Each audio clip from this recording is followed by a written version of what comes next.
So hello dear students, in this video we are going to discuss about TY-BCom semester 6 business economics important questions. Without wasting time start करते हैं. Economics एक difficult paper है. There are total 4 modules as you can see on screen. तो 4 में से हर module को equal weightage है. अगर आपको पास होना है और अगर आपको डिफिकल्ट लग रहा है सब मॉड्यूल्स कवर करना, सो इट्स माय रिक्वेस्ट कि एटलीस्ट 2 मॉड्यूल तो आप लोग क्लियर करो. ओके देखो, जैसे कि पहला मॉड्यूल थोड़ा सा डिफिकल्ट है, सेकेंड में, थर्ड एंड फोर्थ में, दोनों तीनों में से 2 मॉड्यूल तो आपको बेस्ट करना ही है.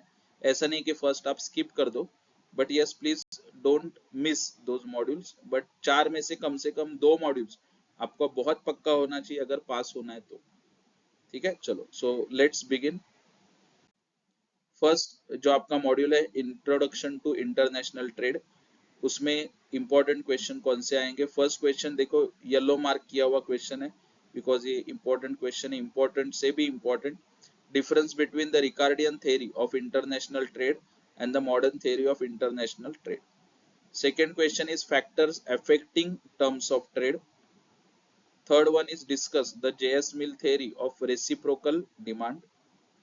Fourth one discuss the comparative cost of Ricardian theory. Fifth one different concept of terms of trade, ये लास्ट ईयर पूछा था 2023 में. And various types of gains of trade, ये सब 2000, ये जो 5 एंड 6 नंबर के क्वेश्चंस है 23 के एग्जाम में पूछे. ऐसा नहीं है कि पहले पूछा तो अब नहीं पूछेंगे, पूछ सकते हैं. So please be prepare. तो these are 6 questions from module number 1.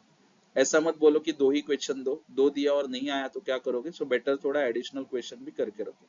So these are questions from module number 1. After that, module number 2, that is commercial policy.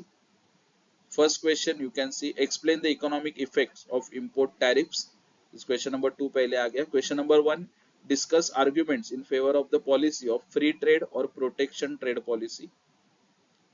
Number 3, what are the reasons for Britain exiting, Brexit उसको बोलते हैं, the European Union. तो 3 number का question बहुत बार पूछा गया, आएगा नहीं आएगा थोड़ा सा डाउटफुल है, बट एक बार ऊपर ऊपर पढ़ के जाओगे तो अच्छा है. यूरोपियन यूनियन के ऊपर क्वेश्चन आपको आ सकता है. What is economic integration and discuss it's objectives. Types of economic integration, important one. Objectives of commercial trade policy. Types of tariff, important है, इसके लिए येलो मार्क किया है. And last one is Asia. तो ये 8 क्वेश्चंस है from module number 2. Again I am telling कि ये जो है ऊपर ऊपर पढ़ के तो जाना, मतलब कुछ तो उसमें से लिख सकते हो. डिपेंड्स ऑन अवेलेबल टाइम और आपने इस वीडियो के पहले कितना प्रिपरेशन किया. बढ़ते हैं मॉड्यूल नंबर 3 की तरफ. Balance of payments and international economic organisation. Module number 3, first is discuss the structure of balance of payment of a country. Causes of disequilibrium in balance of payment क्या होता है वो आपको बताना है यहाँ पे. Discuss the measures to correct deficit in the balance of payment, important one. Discuss WTO के ऊपर एक क्वेश्चन डेफिनेटली आएगा. Agreement with reference to GATT. TRIPS, TRIMS and gets, important question है, येलो मार्क किया हुआ है. लॉन्ग आंसर में भी आ सकता है या फिर शॉर्ट नोट्स के लिए भी आ सकता है. क्या होता है, प्रोविजंस क्या है वो बताओ. So these are 5 questions from module number 3. Module number 4 की तरफ बढ़ेंगे, फॉरेन एक्सचेंज मार्केट. तो मॉड्यूल नंबर 3 आपको कंपैरेटिवली इजी लगेगा. लैंग्वेज वाइज थोड़ा बहुत इसमें यहाँ वहां से लिख सकते हो, कंसेप्ट पता होगा तो. सो क्वेश्चन नंबर 2 यहाँ पे आया, discuss the absolute and relative version of purchasing power parity theory. 1 number important था. Discuss the factors influencing the demand for and supply of foreign exchange. Explain manage flexible exchange rate system in India. First question important है, yellow mark किया.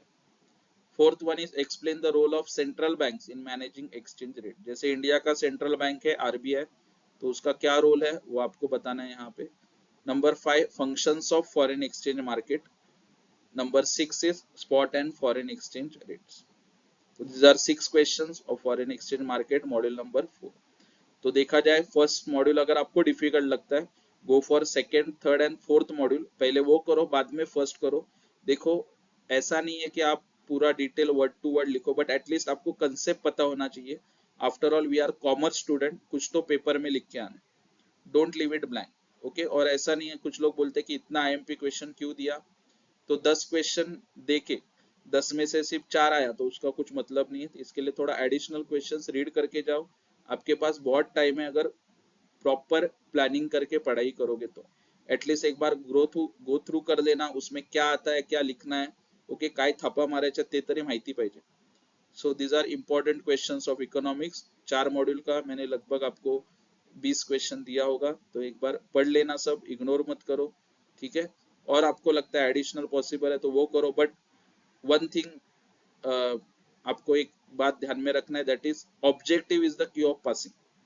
कुछ नहीं आ रहा है, at least objective के ऊपर ज्यादा फोकस करो। पहले थ्योरी पढ़ लेना, हो सकता है थ्योरी के वक्त ऑब्जेक्टिव्स क्लियर हो जाए, और बाद में जितने भी साल के ऑब्जेक्टिव्स आपके पास अवेलेबल है 2018, 19, 23, सभी क्वेश्चन पेपर्स के ऑब्जेक्टिव सॉल्व करो, पास होने के लिए बहुत इजी पड़ेगा। और ऐसे वीडियोस के लिए देखते रहो भागवेसर ज्ञानदीप कॉमर्स क्लासेस। और ये जो आईएमपी क्वेश्चंस का वीडियो है अपने फ्रेंड्स के साथ भी शेयर करो, because we all know economics is the difficult, most difficult subject. उसमें क्या पढ़ना है वो समझ में आएगा तो आप पेपर अटेम्प्ट कर सकते हो। Thank you so much everyone, and keep following, keep supporting Bhagwesar Gyandeep commerce classes. Thank you so much, bye.